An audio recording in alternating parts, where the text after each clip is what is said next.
Hey everyone, welcome back to the House of Ambu. I hope you guys are all doing good, staying warm with all this cold weather, and I hope you guys enjoyed the Stranger Things episodes we got the other week. And today I'll be reviewing. Okay, so I think I want to start off with non-spoilers briefly. Just positives about the season. I think it's a pretty good season. I really did think it would be more action-packed. Since, like I said, if you watch my previous video with my predictions, I thought we already figured out most of the mystery aspect, so I thought we were going to get straight to the action, but they actually added another layer of mystery to it, so I think it was pretty interesting. But yeah, I thought it would be more action, but I still do like that mystery aspect, and I don't know, I'll have to see how it plays out in volume 2. And overall, so far, I'll probably say the season, I would probably say I definitely like it more than 2, that's for sure. And I think I like it a bit more than 3. I don't think I'm ready to put it above 4 though. But I definitely think it has potential to be above 4. Alright, so starting with the spoiler section. I really do like the opening of this season. I really like the exposition. I think this is one of the most creative ways I've seen a show or like a movie just do exposition.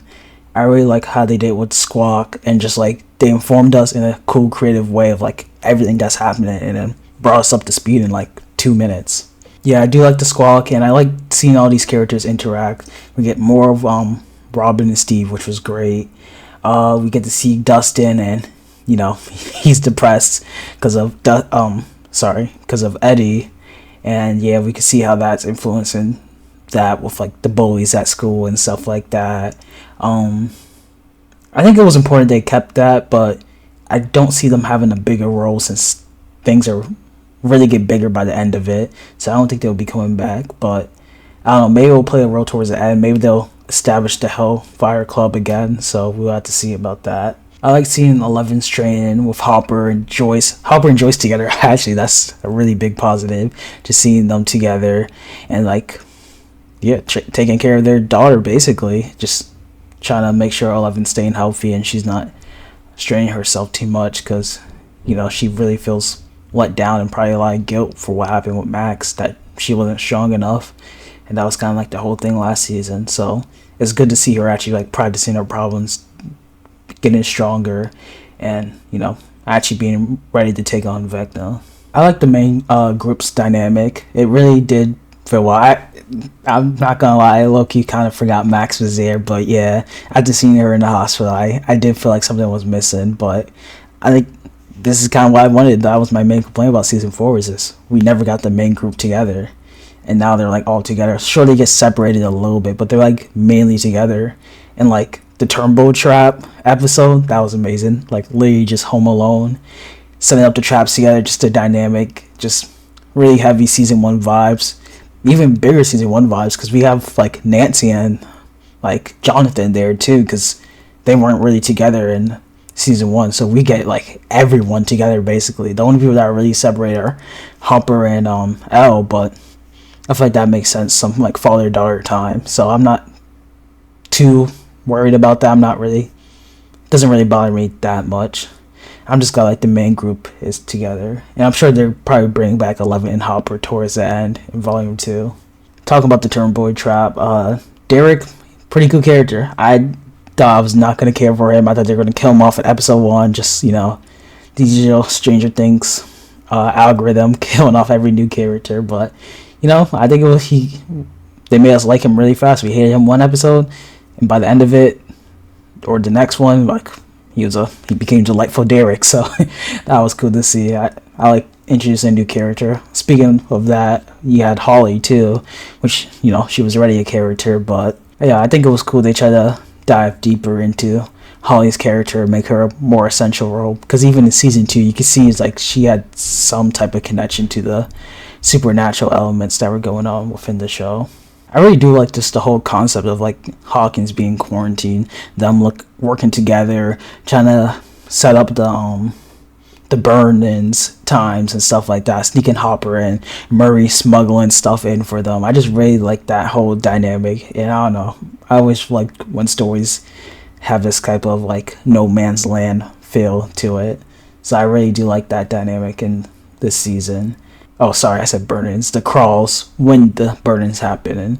But yeah, I really like that aspect of it, and just the whole concept of it is cool. Just as I'm trying to search for Vecna. So other than all the exposition and stuff that I already kind of explained, we had Mr. What's It. I think that was cool. I think it was a little bit predictable that it was Vecna, but yeah, I don't know. It was a pretty short reveal too, so I'm not really complaining about it too much. But yeah, I mean, I guess there's still more to it because we don't really know why he's kidnapping these kids. I guess to give them like superpowers like Will. Max being alive was more of a surprise to me. Well, I knew she was alive, but when she came into the dream world, that definitely caught me off guard. Way more than the Mr. What's It. So, I do feel like her part was a little bit slower because it's just straight exposition through dialogue. So, I think that part was slow, and the Hopper and Elle stuff, because they weren't really doing anything. They're just walking around upside down. Just some bonding, which, yeah, probably makes me think that, Hopper's probably gonna die, so I mean it's nice that he gets to spend some time with his daughter and they get to develop together. So, but yeah, my favorite part is definitely the Hawkins group, just the whole squad together. Just love to see it. Talking about together, I really love how they had Will and Robin interact this much this season. They just became friends right off the bat.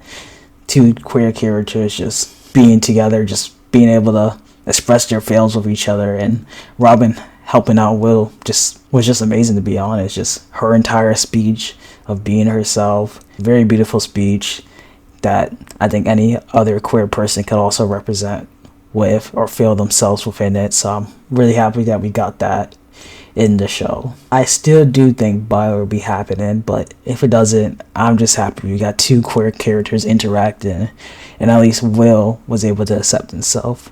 And then talking about Will, I seen a lot of people switching up on him, but I always liked Will from the season 1, so it's really glad to see Will having his powers, being true to himself, and just farming towards the end. So I gotta admit, I think that's the best Stranger Things scene that we've ever gotten.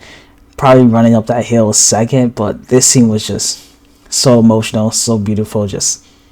This really did carry the volume. I really don't think I would be as high on it without episode 4. Episode 4 was just great. Just seeing Will, seeing just the whole group together, really fun season, or first half of the season, I guess.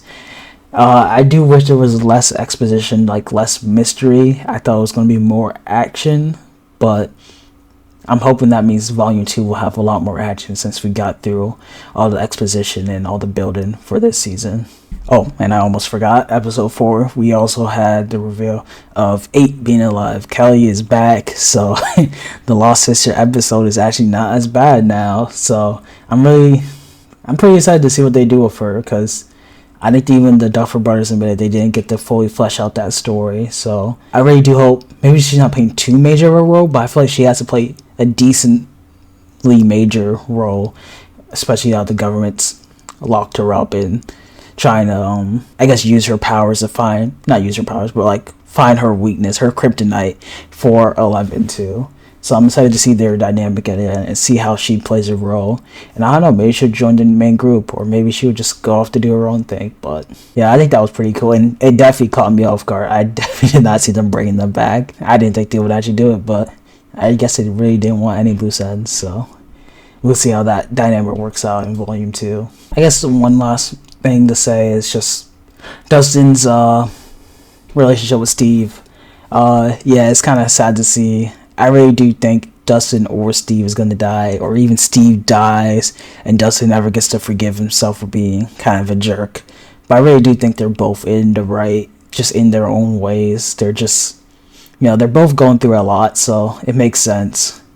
And I know there's also lots of controversy with Jonathan and Steve. Yeah, because, they're both fighting for Nancy, and they're showing it within the show. Like, the first scene when they're climbing the tower, they're just trying to impress Nancy. I honestly just don't care who she gets with. Honestly, if she didn't even get with either of them, I wouldn't even blame her, because, yeah, there's probably some better options out there. But I guess more probably Steve, because Jonathan did absolutely nothing last season. So, unless Jonathan locks in this season, which, yeah, I'm really surprised I'm really surprised he's gonna try to propose to Nancy. I don't see that ending well at all. But yeah.